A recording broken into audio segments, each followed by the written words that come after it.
li ci yéene kaay Mamou Diaby Gassama ñu tàmbale ak Quotidien. ñu war ko tàmbale ak Walf Quotidien moom it daal di fësal ci xëtëm xaatim déggoo bi dox diggante gouvernement bu Sénégal ak it 24 centrale syndicale ak it ñaar organisation patronale niki démb ci fête du travail naka noonu sax yéene kaay bi duñu xamal ne ni jamono ji nag ab dal mën na am waaye it grève aussi mën na am say waxtu bu jot.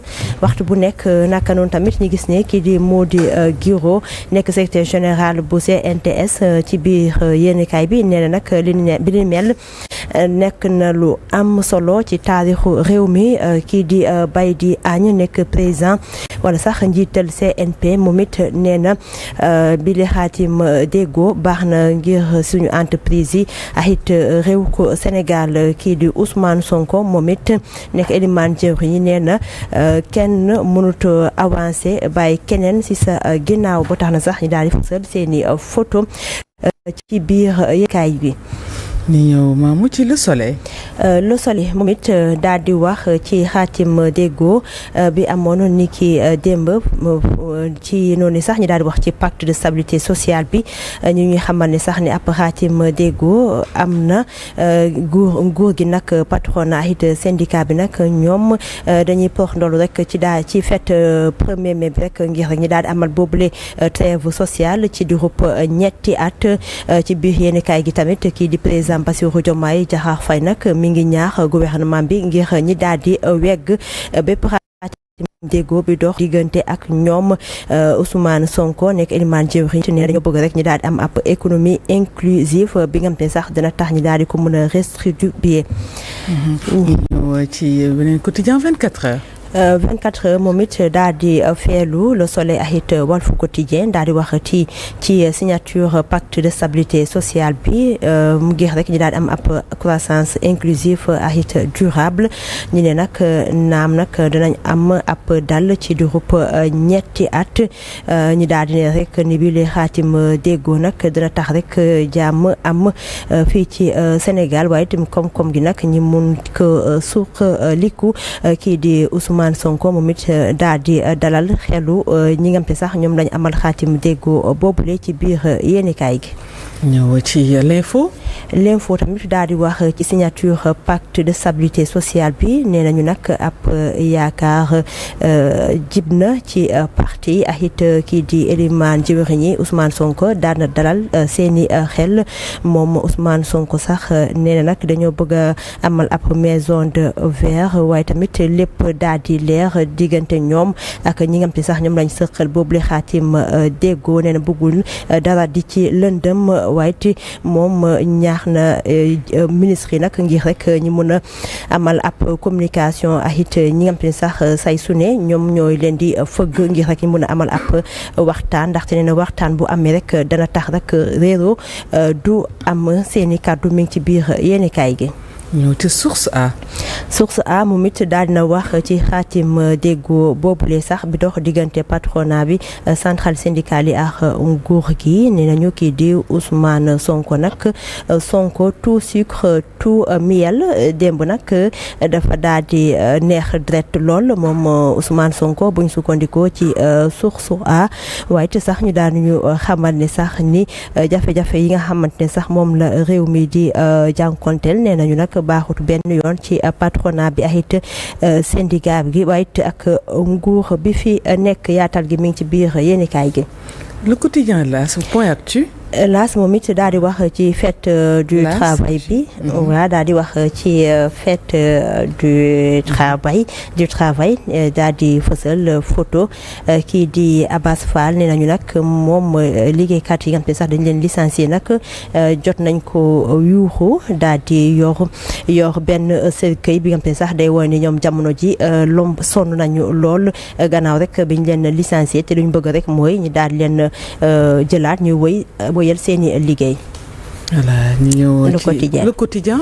waaw le quotidien moom it daal di wax ci signature pacte de stabilité sociale bi 8 mai ki di Mody Guiro nag nee na monde du travail bi maanaam ñi nga xam te sax ñoom ñooy liggéey nag dañuy jànkonteel ay jafe-jafe waaye nag ak bile xaatim déggoo nag amaana nag mbir yi dana sotti kii di bay di añ moom nag nee na jot na nag ñi daal di jëfee lépp lam sax xaatim nañ ko ba noppi Cheikh Diop moom it nee na yile xaatim déggoo nag dana tax rek amaana bu yàggee duñu amati beneen revendication ci biir yéenekaay nag président Bassirou Diomaye Diakhar Faye nag nee na gouvernement bu Sénégal na taxaw temm daal di wegg yooyu li xaatim déggoo Abbas Fall moom it ci biir yéenekaay gi nag moom ñu nee nañu rek travailleurs yi ñoom ti sax dañ leen licencié nag yuuxu nañ ko ni ki démb ci fête du travail bi.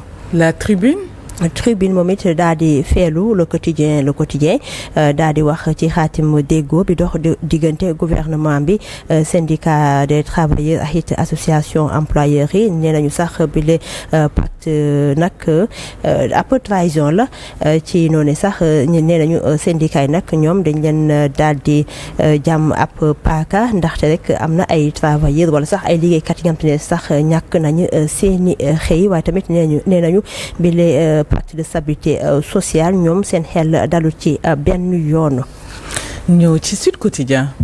Sud Quotidien moom it daal di wax ci remise des cahiers de doléances centrale syndicale yi ak it waxtaan bi dox diggante gouvernement bu Sénégal ak it patronat bi ak centrale syndicale yi waaye it wax nañu ci lii di justice sociale ak it wàllub xëy nee nañu président Bassirou Diomaye Diakhar Faye nag nee na taxaw na temm ngir rek lépp mën a sotti waaye tamit dinañu saytu bu baax a baax lépp la nga xam ne sax askan bi ñu ngi koy xaarandi ci ñoom.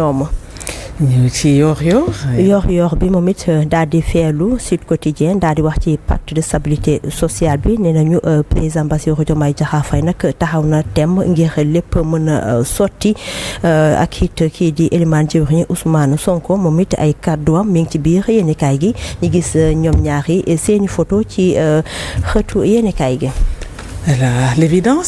L'évidence moom nag daal di fësal ci xëtëm kii di Farba Ngom ay photo moo ngi noonu sax ndaxte nee nañ jamono ji ba tey mi ngi ca kaso ba ay ñooñam ak ki kay xaritam nag amal jano nañ ak taskatu xabaar yi ni ki démb li ñu bëgg rek mooy ñu daal di ko may ab liberté provisoire waaye it yëkkati nañu lu mel ni xamee jëmale ko nguur gi Fatou Diouf Faye.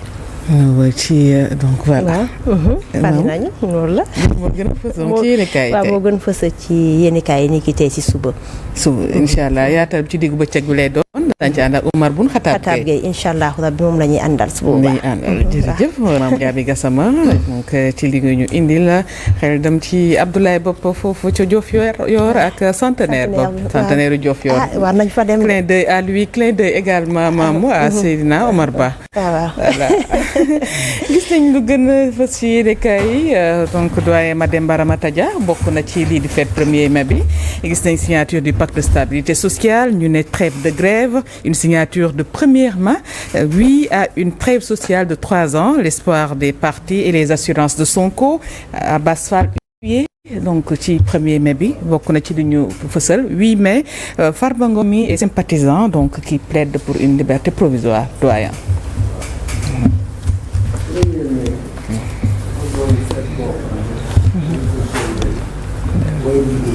maa ngi liggéey.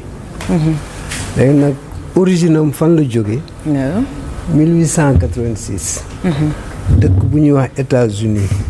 dafa amoon mobilisation bu mag ñuy réclamer ñu wàññi leen heure de travail. heure yi dafa bëri woon trop. léegi ñuy réclamer nag pour ñu defal ko 8 heures de temps. léegi nag ci leen defee benn mobilisation mu am nag ay dérives yu fa am. ba ñu rey ci daal lu mat fukki nit. amoon na tax ci nit yooyu benn alkaati américain buñ ci reyaale. depuis loolu nag nit ñi di ñafe ba ñu institué ko nag def ko fête du travail. maanaam ñu jagleel ci àddina bi yëpp bu koy feetu démb nag sunum réew. dañ ko feetu. bi ñu ko feetu liggéeykat yi wax nañu day doon occasion moo xam ne pour liggéeykat yi wax li leen naqari.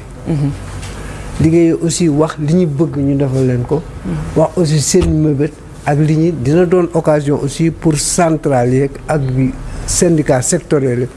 présenter cahier de doléance cahier boo xam ne dañ ciy wax. li leen soxal. ensuite déposer ko ci kanamu chef de l'État. loolu nag jot nañ ko def dem président Bassirou Diomaye xamal na leen ne. doléance yëpp dinañ ko traiter avec responsabilité. li ci war yëpp dinañ ko def. léegi nag ci ngoon si nag am na leneen lu xew. lan moo xew mooy. premier ministre Ousmane Sonko. dafa signé ak centrale syndicale yi. ak employeur yi maanaam li ñu tuddee accord tripartite maanaam ñetti parti la. centrale syndicale yi maanaam ñi nga xam ne kuréel yi mu ëmb syndicat yi. ak employeur ñi nga xam ne ñooy joxe liggéey bi. ak état bi. ñoom ñoo ko signé. wane ne daal dañoo bëgg ak dal. fi yoon ñetti at. moom lañ tuddee pacte de stabilité sociale. maanaam fexe daal buñ ko mënee grève yi bañ a am benn yëngu-yëngu ñu taxaw doxal réew mi fañ ko bëgg a jëme ñu jëme ko foofu. ci wàllu koom-koom. léegi nag boo interroger toujours histoire. di guleen en 2014 le président Macky Sall avait signé un pacte de stabilité sociale. avec les travailleurs. malheureusement nag terewul. grève yi après dafa takkarnaas. léegi nag man li ma jàpp mooy. pacte bi c'est une bonne chose lu baax la. mais. pacte bi dañ ko war a aar dañ ko war a sécuriser. d'accord. nan lañ koy sécuriser. dafa am passif bu fi nekk. il y a des accords qui ont été signés. ces accords yooyu nañu fexe ba kii ko nu mu tuddati. matérialiser ko. boo nee ma toogal. bul grève ak nangam. te yow am na mbir yoo xam ne seqoon nañ ko ba nga signé ko. même boo ko signé wul sax l'état et la continuité. yow passif boobu yow yaa ko war a gérer. léegi nag boo ko gérer wul ci ab diir bu yàgg. ñooñu dañuy yëngu. ça ne veut pas dire nag qu'on a signé un pacte de stabilité sociale qu'il n'y aura plus de grève. loolu moom bu yeboo ñëpp xam ko. loolu mënul nekk. donc ça veut dire peut-être on va essayer d'amoindrir le mouvement des grèves. mais li am solo mooy yow état nga fexeel ba passif bi nga fi fekk ak yeneen yi nga def gis naa ne nag am na jéego yu mag. yu ñu def ci côté collectivité territoriale bi. foofu moom wax dëgg yàlla liggéeykat yi fi mu toll nii. ànd nañu ak seen ministre Fofana. si kii d'accord ci yu bari. waaw gis nañ seen mouvement d'humeur ni mu taree woon beneen problème bi nag mooy problème éducation. parce que dafa am ñaari secteurs yoo xam ne boo xoolee sunu réew ni muy doxee. secteurs yi toujours ñooy nekk en grève. muy éducation ak santé. léegi éducation bi dafa am benn problème bu fa mag mooy le problème de décisionnaire. président Diomaye joxoon na ay indication léegi arrêté bi moo ci des. léegi nag arrêté boobu moom la décisionnaire di wax parce que xam nga décisionnaire lan moo ci métti. loo xam IPRES. boole ko aussi boo liggéey boo retraité mën ngay fayeku 500 000 francs. retraité am 80 000 francs. donc ça veut dire que ils seront dans la précarité. à leur retraite. léegi nag président Diomaye waxoon na dina corriger injustice boobu ba kii ay arrêté. problème université bi réglé na ko. parce que seen allocation de retraite bi réglé na ko. li taxoon ñoom ñuy grève. mais ñoom dañ ne woon condition réglé na ko léegi mu des décisionnaire yi. vraiment c'est un problème qui interpelle l'État. te yaakaar naa ne dinañ ci def léegi yooyu daal. bu ñu fexee ba passif yooyu ñu résorber ko. yooyu après. le climat nag pourra être apaisé. léegi beneen mbir mi aussi mooy. gis nañ ne ku ñu wax Abass Fall. mooy ministre du travail. démb moom xam naa 1er mai bi. gars yi servir nañ ko 1er mai. pimenté. 1er mai METS. pimenté très pimenté. parce que buñ yooxoon nañ ko génne wane di leen naqari loolu ñen ñoo ko def. mooy rassemblement des travailleurs licenciés du Sénégal. am na leen na ensuite. licenciement yi aussi. gars yi soulevé nañ ko. parce que am réew aussi mënuñu toll réew moo xam ne. déjà emploi problème la. buñ koy wàññi ça veut dire que. on cause encore plus de problèmes. Tout à fait. Parce que licenciement nit ñi bien vrai ils ont donné des motifs. Motifs ñi d'ordre socio d'ordre économique yenn motifs yoo xam ne nee nañu ni ñu fa duggee baaxul. Mais tout ça war nañ ko mën a toog xool ni ñu koy gérer pour mu mën a am impact social bu profond sur les populations. Parce que liggéeykat boo gis il a derrière lui une dizaine de personnes. Donc yooyu yëpp war nañu en tout cas toog waxtaan ak centrales syndicales yi ak syndicats yi. ñu xool nañu ne mais yow doone ma on signe un pacte tu continues encore à licencier. loolu ça pose problème. Bien sûr. Donc yooyu yëpp daal. mi ngi fi. léegi nag le malaise social est réel. te le góorgóorlu fi mu toll nii trinque. góorgóorlu bi dundam dafa métti. malgré que ñu ngi adhéré les Sénégalais ont porté le régime. mais les Sénégalais souffrent. ce que j'appelle les Sénégalériens quoi. fi mu toll nii ñu bëree galéré. te le pouvoir d'achat aussi du Sénégalais. s'effrite de jour en jour. ñenn ñi sax seen pouvoir d'achat waxuma la effrité mais dafa disparaître. parce que boo xamatul xëy sans compter aussi les chantiers à l'arrêt. dans le domaine des BTP. yooyu yëpp c'est des sources de frustration. et day créer yeneen problème en tout cas. bañu ñu ngay jël ay mesures d'assainissement. mais ngay bàyyi xel aussi mesure d'assainissement warul générer une perte importante d'emploi. Parce que finalement da ngay ne parce que la vocation d'un État c'est quoi? C'est procurer le bonheur à ses mandats. ñi la fal teg la fi. da ngay fexe ba ñu am yokkute yëg-yëg. te xëy dafa baax ci ne. donc yooyu yëpp daal man jàpp naa ne. war nañ ko mën a bañ a xoolaat le pacte nag c'est une bonne chose. mais nag dañuy résorber passif yi. moytu aussi augmenter les licenciements. finalement day indiwaat yeneen frustration. te gars yi mën nañ jóg. licenciement yi bokk na ci peut-être mu soulever colère ñu jéem dem doon protester devant le ministre du travail mais aussi pacte de stabilité sociale yi mën nañoo espérer 3 ans de trêve yi côté syndicaliste yi ak seen yi ñaxtu. non 3 ans de trêve moom dina moom bett lool. xam nga lu tax. parce que dafa am centrale syndicale di ñu mais centrale sectorielle bi. ku nekk da nga am sa indépendance de mouvement ak sa indépendance de démarche. moo tax mën nga kii ni après gars yi suba ñu xëy rek ne la dañu grève. mais ce qui est sûr daal mooy dynamique bi tendance bi. mooy aller vers ça. loolu mooy tendance bi. bon c'est ce qui est exprimé. mais nag au contact du réel. il y aura certainement des problèmes yoo xam ne. buñu mooy li ma la wax rek passif yi bu ñu ko régler. peut-être à partir de ce moment-là mën nañ toog dans l'histoire de ce pays-là il n'y a jamais eu 3 ans de trêve. bon gars yi jéemoon nañ ko nag mais mujjul sotti finalement. de part et d'autre. il y a eu des frustrations te travailleur bi aussi benn moyen rek la am de pression. mooy aller vers la grève. léegi nag loolu aussi état yi dañ daan faral di bàyyi. da ngay déposer préavis de grève fi mu toll nii tous les syndicats sectoriels ont déposé des préavis de grève. jotuñu leen woo sax pour waxtaan ak ñoom. léegi ñooñu mën nañ xëy benn jour ñu mer wala dara ñu gën. moo tax ku déposer préavis de grève woo ko nga wax ak moom mu xamal ko ne wax dëgg yàlla ñun am nañu yéene def lii ak def lii ak def parce que ñun ñëpp ay sénégalais la ñu am. boo ñu waxee lu mën a nekk dinañ ci d'accord. boo ñu waxul aussi lu mën a nekk aussi dañ ci d'accord. est-ce que dialogue bi du gën a permettre ñu renforcer loolu yëpp. waaw léegi nag pour cela nag il faudra un comité de suivi. certainement ils vont le mettre en place. muy topp à 3 mois yi nag ngeen évaluer. fii lañ jóge fii lañ jëm lii lañ leen digoon lan lañ ci def ak lan lañ ci deful. nga expliquer ñooñu ay nit lañ dinañ comprendre ainsi de suite. mais il y a un secteur qui va mal. c'est le secteur bu ñu bokk muy le secteur de la presse. parce que 381 médias nga tëj leen. avec ces dégâts collatéraux c'est énorme. man jàpp naa ne. waroon nañu mën a accompagner leen ne serait-ce que 2 ans. ci kanam pour teg leen ci yoon. réguler oui mais perte d'emploi non.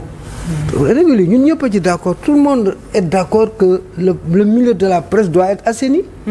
dafa am jàngoro dafa feebar ku feebar dañ la war a faj suñu secteur bi dafa feebar dañ ko war a faj loolu d'accord nañ ci mais faj bi nag nañ ci aller avec un peu de tact mais boo créé rek 380 médias nga tëj leen en un si court de temps ensuite ku nekk au minimum doon na employé 4 personnes multiplié par 4 ça fait combien de personnes ensuite dégâts collatéraux yi mu def au sein des familles donc je crois que mën nañu xool accompagner surseoir à cette mesure là en attendant gars yëpp di tegu ci yoon ñu la accompagner leen parce que état aussi dafa war a créer un cadre d'épanouissement pour les travailleurs pour les employeurs ak leneen donc ñu accompagner leen fait mais boo ñëwee rek ne tëj nii keroog day metti ci ñu bari te day gën a compliqué quoi pour les Sénégalais soo gisee il y a un malaise social réel au sein de population nit ñi dañu am lu ñi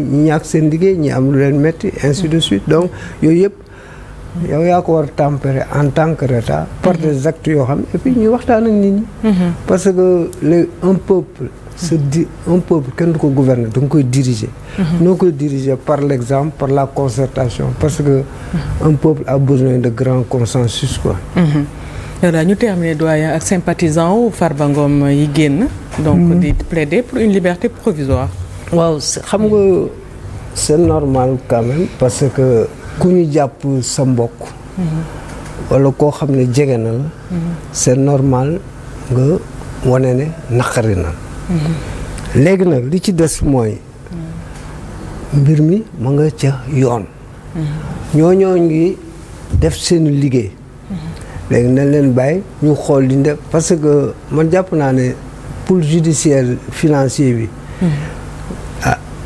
li ma gis gum de ak liñ ma wan a gum dañoo nekk ci yoonu defar yoonu réconcilier la justice avec le justiciable léegi loolu moo lay won ne ci yoon boobu la nekk te aussi affaire xaalis kuñ ko jiiñ demal la nga prouver te loolu moo fi nekk quoi bien vrai nag ku ñu jàpp sa mbokk wala kii di nga solidariser di nga sympathiser donc mais ce qui est sûr daal la machine judiciaire est emballée elle continue sa marche te tu verras aussi d'autres rebondissements du doon côté boobu côté Farba kenn ak ñeneen tu vois le président Macky Sall vit ce que j'appelle un destin cruel pourquoi un destin cruel parce que il a été 12 ans à la tête de ce pays am lu mu fi incarné am des forces am des faiblesses am des dérives yu mu def ñu sanctionné ko léegi nag moom moo famille am aussi ñu ngi leen di topp boo xoolee son enfant aîné Amadou Sall ainsi de suite dafa mel ni daal xam nga moo tax pourquoi je dis destin cruel parce que Abdoulaye Wade ak Macky Sall tout directeur général Petrosen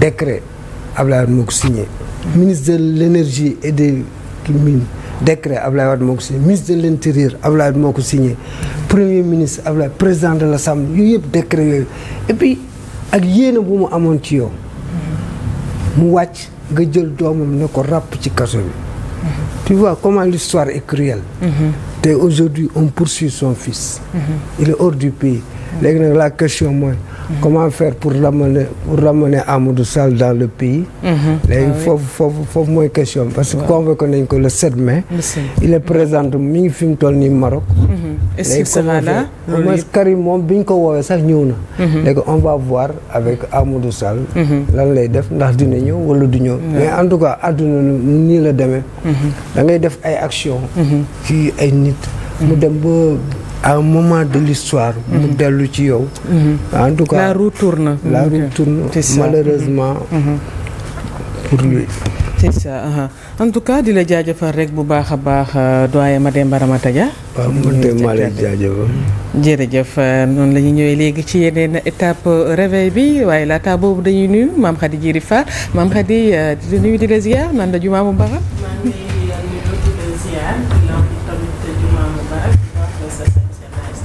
tout comme toi jàppaleel si àjjuma bi encore tamit di ko jébbal suñu jàll. jërëjëf merci beaucoup. amiin amiin. waaw. waaw daa mel ni ndekete li ma wax yëpp dara dugg si ndax micro bi di jégalu bu baax di la nuyu bu baax soxna Fatou Diouf Faye di nuyu également doyen di ko jébbal suñu njaal ak ci wéy juróom bi nga xam ne nii moo daal di génn àdduna di ñaan suuf woyof si kawam di nuyu également suñu invité tey bi di docteur Jean-Marie Aimé Sagne di pneumologue nekk foofu lay ca Dalal Jàmm ancien interne des hôpitaux de Dakar tey moom la ñuy dalal ñu fas